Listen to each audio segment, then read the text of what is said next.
Kaibigan, alam mo na ba ang kwento ng isa sa pinakasikat na painting sa buong mundo, ang The Last Supper, na ipinaint ni Leonardo da Vinci, isang Italian ng Renaissance artist noong panahong yun. At tunghayan natin kung ano ang nilalaman ng The Last Supper.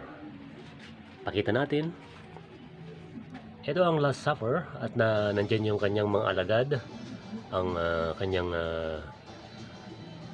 ayan. At nasaan kaya rito si Judas? Ang pagkakalam ko, si Judas ay katabi lang niya.